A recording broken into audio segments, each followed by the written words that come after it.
Professor Sérgio Gabriel na área, sejam todos muito bem-vindos ao meu canal.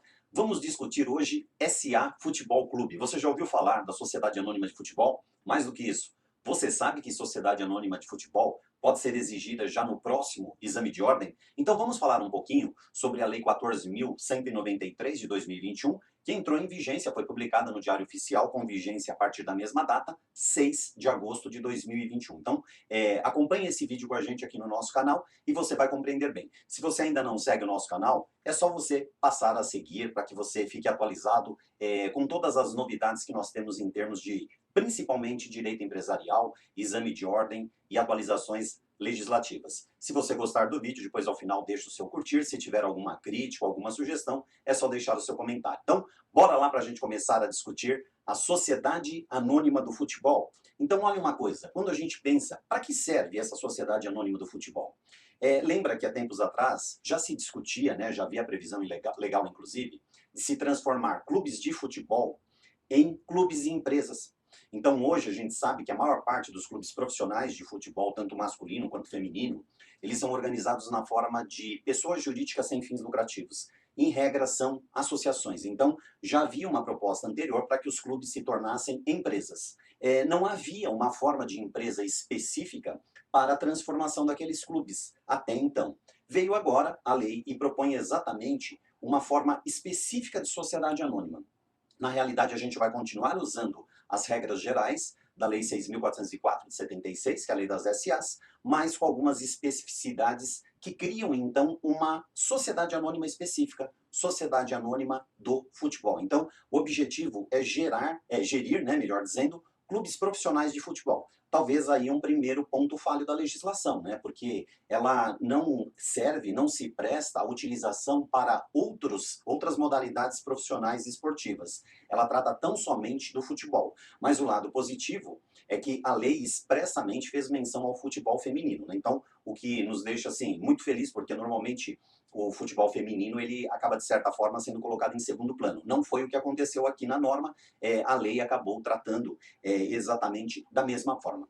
A pergunta de vocês é, primeiro, em termos de objeto social, professor, quais seriam as atividades dessa sociedade anônima? O que os clubes poderiam fazer através da criação de uma sociedade anônima do futebol?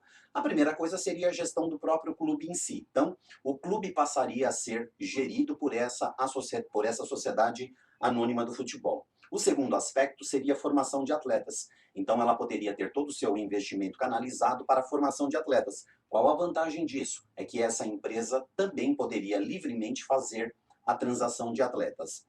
Além disso, ela pode fazer a exploração de patrocínios, ela pode fazer a exploração do seu próprio patrimônio e, consequentemente, isso é uma novidade, ela pode ter participação societária em outras empresas que sejam da mesma modalidade. É claro que se vocês analisarem um pouquinho essas atividades aí, voltadas especificamente a essa sociedade anônima do futebol, vocês vão pensar assim, mas isso, de certa forma, os clubes já praticam. Praticam, mas dentro de um modelo jurídico que não foi criado para essa finalidade. Então, a gente já viu, por exemplo, o Palmeiras tendo problemas com transação de atletas em relação à patrocinadora, a patrocinadora fazendo aporte de capital, e que depois a Receita Federal entendeu que aquilo não era aporte de capital, não poderia ser pelo modelo jurídico associação que o Palmeiras segue. Então, dessa forma, não. Agora passa a ter um modelo específico e pode praticar essas atividades sem qualquer tipo de intercorrência, já que são atividades de natureza própria empresarial. E é claro, como eu disse para vocês, uma forma empresarial específica aqui. Segue regras gerais, mas ela tem regras próprias, regras específicas. Em relação ao nome empresarial, e aí vem uma curiosidade, né? Como é que se chamariam essas novas empresas? Os clubes atualmente já possuem um nome. E como é que se chamariam? Então, por exemplo, se a gente pegar o caso específico do glorioso Esporte Clube Corinthians Paulista, né? O Corinthians se chama Esporte Clube Corinthians. Então poderia ser Esporte Clube Corinthians Paulista, Sociedade Anônima do Futebol por extenso, ou Esporte Clube Corinthians Paulista SAF, a sigla dessa nova modalidade societária. O Flamengo, por exemplo, ele se chama Clube de Regatas Flamengo. Então poderia se chamar Clube de Regatas Flamengo SAF. Então é o acréscimo da sigla SAF ou da forma por extenso Sociedade Anônima do Futebol. Agora, o grande aspecto curioso é como é que poderiam ser formadas essas sociedades anônimas do futebol. Uma possibilidade seria a atual transformação dos clubes, como eu disse para vocês, que na sua maioria são pessoas jurídicas sem fins lucrativos, né? São associações. Algumas pessoas até me repreendem quando eu digo isso. Professor, clube de futebol ganha muito dinheiro, não é uma pessoa jurídica sem fins lucrativos. Não, gente, a diferença básica é, eles podem arrecadar dinheiro. Pessoa jurídica sem fins lucrativos não está proibida de arrecadar. Só que o dinheiro arrecadado, ele tem que ser reinvestido na prática da própria atividade. Agora, a partir do momento que se torna uma empresa, pode ocorrer a chamada distribuição de lucros, o que não ocorreria, então, em uma pessoa jurídica sem fins lucrativos. Então, uma possibilidade que nós temos são essas sociedades anônimas do futebol nascerem da qual transformação? É pegar clubes como o Palmeiras e transformar numa sociedade anônima do futebol, o Bahia e transformar numa sociedade anônima do futebol. Segunda possibilidade, a lei permite a cisão do departamento de futebol. Por que isso? A maior parte desses clubes, eles não têm apenas como atividade a gestão do futebol. Eles têm várias atividades esportivas, recreativas e sociais. Então pode-se fazer uma cisão patrimonial, pegar aquela parte do patrimônio que é destinada ao departamento de futebol do clube e usar aquele patrimônio para a constituição de uma sociedade anônima do futebol. Nesse caso, nós teríamos duas pessoas jurídicas distintas. Nós continuaríamos tendo aquela pessoa jurídica sem fins lucrativos, muito provavelmente a associação, gerindo todos os outros departamentos do clube e o futebol organizado na forma de sociedade anônima. E as ações dessa sociedade anônima seriam concentradas na mão do clube. Então o clube seria o principal acionista da sociedade anônima nessa modalidade de cisão exclusiva do departamento de futebol. Poderia também surgir originariamente, ou seja, pessoas físicas ou pessoas jurídicas poderiam organizar e constituir essa sociedade anônima do zero, não derivada da criação de um clube que já exista. E em termos de regras, além das regras próprias, existe a aplicação das regras da Lei 6.404 de 76. Vocês me perguntariam assim, professor, qual seria a grande vantagem de um clube de futebol se tornar, então, uma sociedade anônima?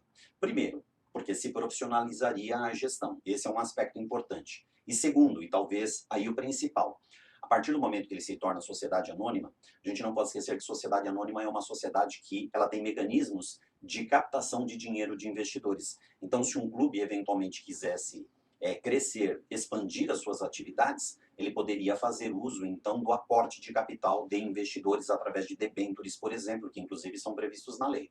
Agora, é claro, a partir do momento que ele é uma empresa, ele está sujeito aos efeitos da Lei 11.101 de 2005, que é a Lei de Falência e Recuperação, né? Então, hoje a gente trata muito da questão do endividamento dos clubes, então eles se submeteriam em relação ao endividamento a essa lei, podendo inclusive se beneficiar da recuperação judicial, o que seria até pertinente para alguns clubes diante do nível de endividamento.